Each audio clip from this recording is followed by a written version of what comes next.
ಪ್ರಭಾ ನದಿ ಹಾಗೂ ಕೃಷ್ಣ ಎರಡು ನದಿಗಳ ಪ್ರವಾಹ ಹೆಚ್ಚಿನ ಮಟ್ಟದಲ್ಲಿ ಬರ್ತಾ ಇದೆ. ಅದರ ಜೊತೆಗೆ ಮಲಪ್ರಭಾನು ಪ್ರವಾಹ ಬರ್ತಾ ಇದೆ. ಅಷ್ಟೊಂದೇನೂ ಅಪಾಯಕಾರಿ ರೀತಿಯಲ್ಲಿ ಮಲಪ್ರಭಾ ಇಲ್ಲ. ಘಟಪ್ರಭಾ ನದಿಗೆ 53 ಕ್ಯೂಸೆಕ್ಸ್ ನೀರಿಗಿಂತಲೂ 53,000 ಕ್ಯೂಸೆಕ್ಸ್ ನೀರಿಗಿಂತ ಹೆಚ್ಚಿನ ನೀರು ಬರುವುದರಿಂದ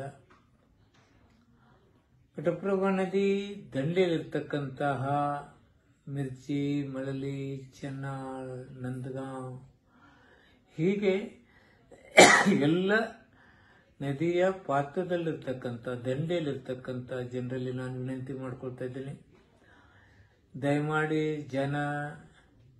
ಜಾನುವಾರುಗಳನ್ನ ತಾವು ನದಿ ದಂಡೆಯಿಂದ ಮೇಲ್ಭಾಗಕ್ಕೆ ತಾವು ತರಬೇಕು.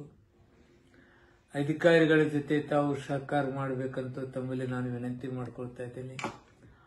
ಯಾವುದೇ ರೀತಿಯಲ್ಲಿ ಪ್ರವಾಹ ಹೆಚ್ಚಾದಾಗ ಸಂಕಷ್ಟಕ್ಕೀಡಾಗದೆ ಇವತ್ತಿನ ಸ್ಥಿತಿಗತಿಯನ್ನು ಅರಿತುಕೊಂಡು ತಾವು ಹೆಚ್ಚಿನ ರೀತಿಯಲ್ಲಿ ಏನು ಸಹಾಯ ಸಹಕಾರ ಸರ್ಕಾರದಿಂದ ಬೇಕು ನಾವು ಕೊಡ್ಲಿಕ್ಕೆ ತಯಾರಿದ್ದೇವೆ. ನಮ್ಮ ಅಧಿಕಾರಿಗಳು, ಜಿಲ್ಲಾಧಿಕಾರಿಗಳು, ಅಸಿಸ್ಟೆಂಟ್ ಕಮಿಷನರ್, ತಾಲೂಕಿನ ತಹಶೀಲ್ದಾರ್ ಎಲ್ಲರೂ ತಮಗೆ ಸಹಕರಿಸ್ತಾರೆ.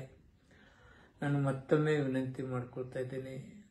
ಕೃಷ್ಣ, ಘಟಪ್ರಭಾ, ಮಲಪ್ರಭಾ ದಂಡೆಯಲ್ಲಿರ್ತಕ್ಕಂಥ ಎಲ್ಲ ರೈತ ಬಾಂಧವರಿಗೆ, ನನ್ನೆಲ್ಲ ಆ ದಡದಲ್ಲಿರ್ತಕ್ಕಂಥ ಎಲ್ಲ ಜನರಿಗೆ ನಾನು ಮತ್ತೊಮ್ಮೆ ವಿನಂತಿ ಮಾಡ್ಕೊಳ್ತಿದ್ದೇನೆ. ತಾವು ದಯಮಾಡಿ ನದಿ ದಂಡೆಯಲ್ಲಿ ಇರಲಾರದೆ ಮೇಲ್ಭಾಗದಲ್ಲಿರ್ತಕ್ಕಂಥ ಏನು ಶಾಲೆ ಕಾಲೇಜುಗಳಿದ್ದಾವೆ ಅಲ್ಲಿ ತಾವು ತಂಗಬೇಕು. ಹಾಗೆ ಅಂತಕ್ಕಂಥ ವಿನಯಪೂರ್ವಕ ವಿನಂತಿ. ನಾಳೆ ಗಂಜಿ ಕೇಂದ್ರಗಳನ್ನು ಪ್ರಾರಂಭ ಮಾಡಲಿಕ್ಕೆ ಸೂಚನೆ ಕೊಟ್ಟಿದ್ದೇನೆ. ತಾವು ಸಹಕಾರ ಮಾಡಬೇಕಂತ ತಮ್ಮಲ್ಲಿ ಮತ್ತೊಮ್ಮೆ ನಾನು ವಿನಂತಿ ಮಾಡ್ಕೊಳ್ತೀನಿ. ಈ ಪ್ರವಾಹವನ್ನು ಎದುರಿಸಲಿಕ್ಕೆ ತಾವು ಸನ್ನದ್ಧರಾಗಬೇಕು.